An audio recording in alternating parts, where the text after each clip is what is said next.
Hi, grade 10. I know all of you are at home and getting too boggled up with studies and all. So this week biology is going to be fun. So we'll try making lungs at home.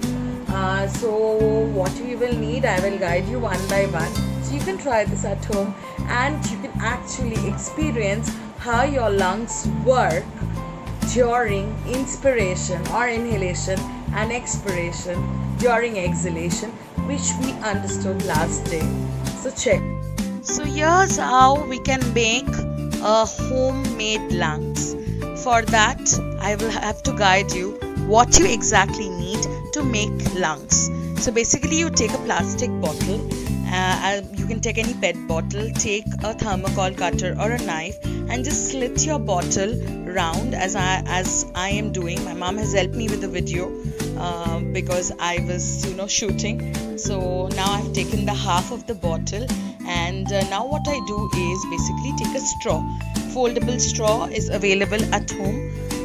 If you don't get it, and just cut it out. Okay, so why do you cut it out? Because you have to make the lungs, because you have to make the trachea. It somewhat looks like the trachea, and you have just to chop it off so that you can fit the other portion, making the two bronchioles from the trachea, as I have been doing this. Now you just take two balloons that is normally available and just fix it on two of the bronchioles. You have seen the bronchus, and now you have to fit it in the bronchus. Now two of the bronchi. So use a sellotape so that it doesn't come out.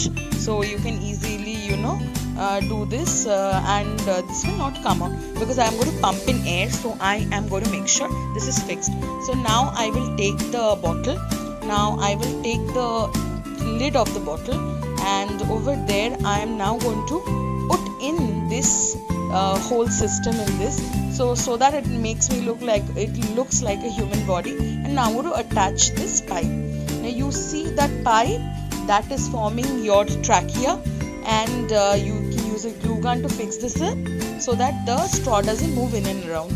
So what I do next is I will take this and simply let it be. I will just cut the top of the straw, and now I will take a balloon and I will cut it, and I will take the portion, the upper half, where I can actually blow so that I can pull that down, because if I take the other part then it will not fit. So I will just use that sheet to actually create the diaphragm, and here my muscular sheet is ready which separates the abdominal cavity with the chest cavity, and that orange balloon is my diaphragm.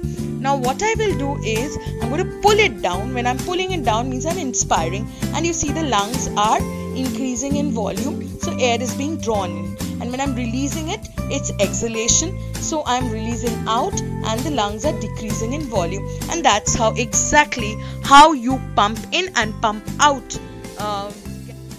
Now that you've seen the video, let's recapitulate what is inspiration and expiration. See the balloon that you saw? That was basically the diaphragm. The diaphragm is getting pulled, or as a result of which it is becoming expanded. So it is getting pulled down, as a result of which the lungs are increasing in size, and there is a decrease in the pressure, as a result of which air from outside is coming inside. And then you saw when you were releasing the balloon, the diaphragm was going back to its original position.